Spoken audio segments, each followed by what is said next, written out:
Hello champions, कैसे हैं आप सभी लोग। उम्मीद है सभी लोग अच्छे होंगे, बहुत ही बढ़िया होंगे और ज़बरदस्त होंगे। मेरा नाम है वह मिश्रा और आप सभी विद्यार्थियों का बहुत बहुत स्वागत है हमारे आज के सेशन में।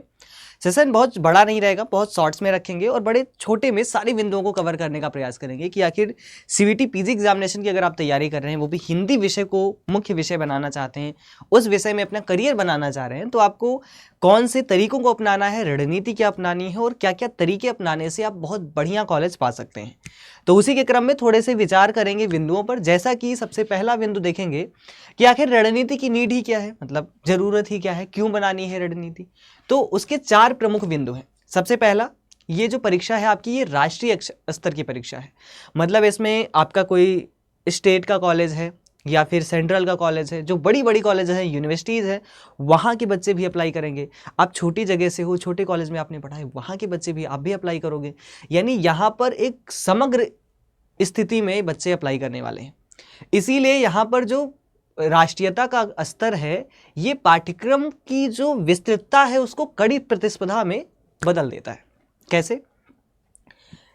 अगर नेशनल लेवल का एग्जाम है और पाठ्यक्रम इतना ब्रॉड है, अब पाठ्यक्रम में आप जानते हैं कि आपके ग्रेजुएशन में अगर आप बीए कर रहे हैं, हिंदी विषय में अगर कर रहे हैं या फिर हिंदी नहीं भी कर रहे हैं, तो फिर आपकी जो पाठ्यक्रम होगा, जो आप पढ़ रहे होंगे और जो परीक्षा में पूछा जा रहा है, उसमें कुछ भिन्नताएं देखने को आपको जरूर मिल जाएंगी।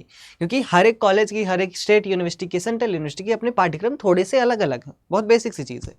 तो विस्तृत पाठ्यक्रम बहुत सारा है और साथ में जो कॉम्पिटिशन है बहुत हाई लेवल का है, क्योंकि यहाँ पर बड़े टॉपर बच्चे भी आपके सामने बैठने वाले हैं, है ना।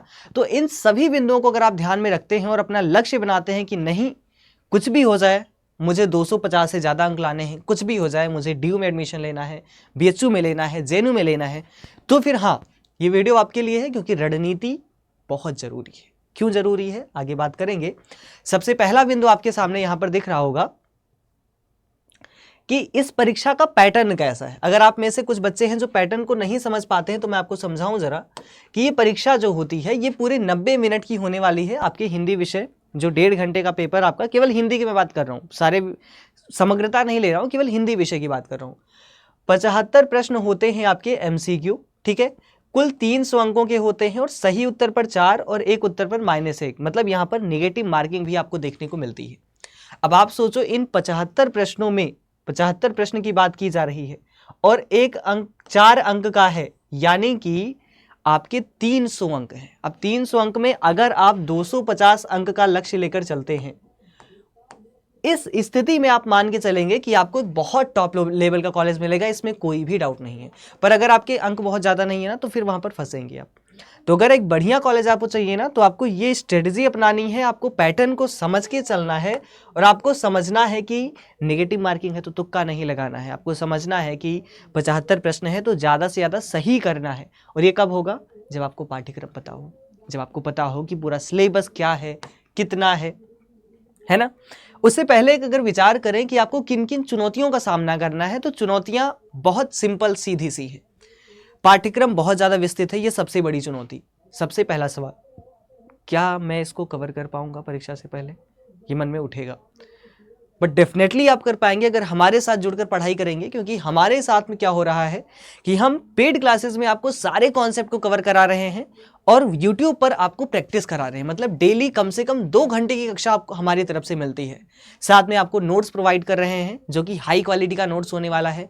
हैंड रिटन नोट्स भी प्रोवाइड हो रहा है। मतलब हर तरीके से जितनी आवश्यक चीज़ें हैं, ट्रिक के माध्यम से जो पढ़ाना है वो ट्रिक के माध्यम से भी पढ़ रहे हैं। क्योंकि आप जानते हैं, जैसे कई लंबी सूचियां हैं रचनाकारों की, इतने कवि हैं, इतने रचनाकार हैं, इतने कालक्रम हैं, कैसे याद करोगे आप, है ना। तो इसीलिए इन सबको एक ट्रिक के माध्यम से बनाया गया है।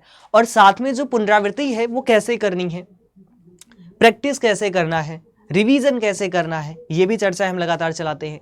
जैसे कि मान लो हमारा एक टॉपिक आदिकाल है, जो शुरू हुआ, आदिकाल हमने समाप्त किया, तो तुरंत एक टॉपिक का टेस्ट कर लेंगे।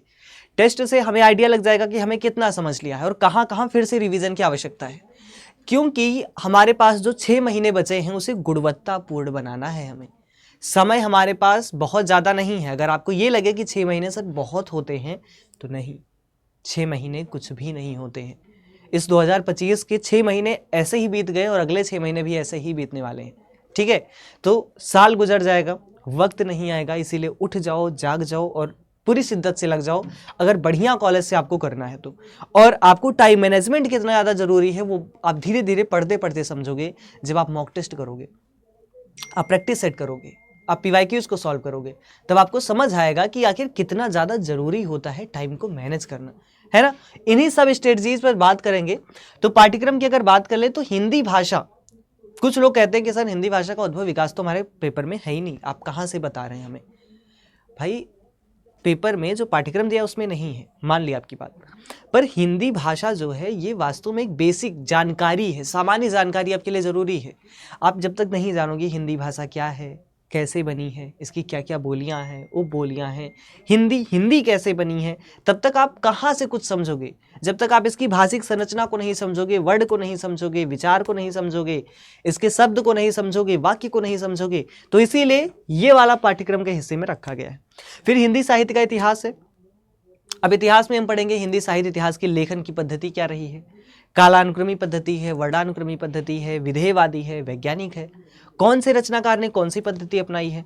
अगर बात करें गारसा दत्तासी जिन्होंने लिखा है इस्तवार दलाल अतित्य और हिंदुई हिंदुस्तानी, तो वो रचना कौन सी पद्धति में लिखा। फिर हमारे जो रचनाकार हैं शिव सिंह सेंगर जिन्होंने शिव सिंह सरोज लिखा, उन्होंने कौन सी पद्धति अपनाई। शुक्ल जी ने कौन सी पद्धति अपनाई जो कि सर्वमान्य रहा हमेशा से। शुक्ल जी ने तो वीरगाथा काल कह दिया, तो आदिकाल इस वर्ग में किसने रखा या आदिकाल नामकरण किसने किया। ऐसे कई प्रकार के प्रश्नों को एक श्रेणीबद्ध तरीके से पढ़ेंगे। आदिकाल को पढ़ेंगे, फिर भक्ति काल को पढ़ेंगे, रीति काल को पढ़ेंगे, आधुनिक काल को पढ़ेंगे। अब आधुनिक काल का जो काव्य खंड है जिसमें आपके भारतीय युग हैं, द्विवेदी युग हैं, छायावाद है, छायावादोत्तर है, प्रगतिवाद है, प्रयोगवाद है, नई कविता है, सब कुछ पढ़ेंगे। आधुनिक काल के गद्य खंड में जो उपन्यास, कहानी, नाटक, इनका विकास कैसे हुआ ये भी पढ़ेंगे। अन्य गद्य विधाओं को पढ़ेंगे। और सबसे ज्यादा जरूरी चीज है जिससे परीक्षा में प्रश्न आता है और बच्चे जो सोचते हैं वो समझ ही नहीं पाते कि कैसे करना है, और वो सबसे जरूरी चीज क्या है, भारतीय काव्य शास्त्र। आपसे पूछा जाता है कि जो भारतीय काव्य शास्त्र है, यानी जो काव्य गुण है, काव्य हेतु है, काव्य प्रयोजन है, ये क्या है, कैसे है, कौन से रचनाकार ने कौन सी विचारधारा दी है, इन सबको विस्तृत तरीके से पढ़ना जरूरी।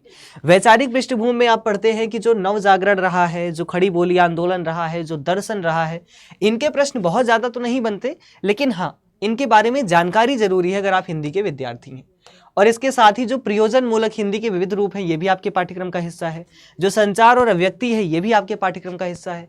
यानी कहने का मतलब है कि ये जो विस्तृत पाठ्यक्रम है ना, ये कहीं ना कहीं आपको एक चुनौती देता है कि भैया बहुत पढ़ना है।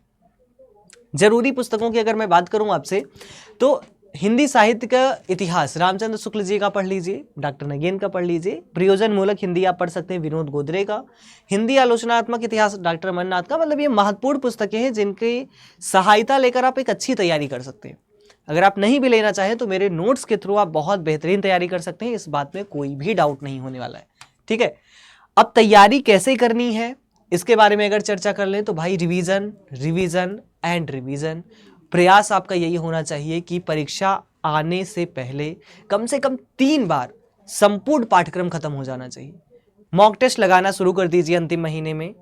Mock test, charts, test series, questions, PYQ। Last month में बस केवल एक चीज होना चाहिए आपके सामने, प्रश्नों का बौछार, जो हम करेंगे, अपनी श्रृंखलाएं चलाएंगे प्रश्नों की बौछार की। लेकिन आपको पाठ्यक्रम समझने के बाद जब आप प्रश्नों की बौछार पर पहुंचेंगे ना, तब आप बेहतरीन करेंगे। तो यही कुछ चर्चा थी, आपको बताना था कि आखिर पाठ्यक्रम है क्या, इसको कैसे पढ़ना है और बेहतरीन तरीके से कैसे इसे करना है। ये सारी चर्चाएं हमने यहाँ पर कर ली हैं। अगर आपको पाठ्यक्रम से संबंधित या फिर कोई भी प्रश्न है जो आप पूछना चाहें, जो आपको समझ में नहीं आ रहा है, तो डेफिनेटली आप कमेंट बॉक्स में पूछ सकते हैं। इसी के साथ अभी फिलहाल आपसे विदा चाहूंगा। मिलूंगा आपकी कक्षा में शाम को 6 बजे से लेकर 7 बजे तक CUET PG अड्डा 24/7 पर। धन्यवाद।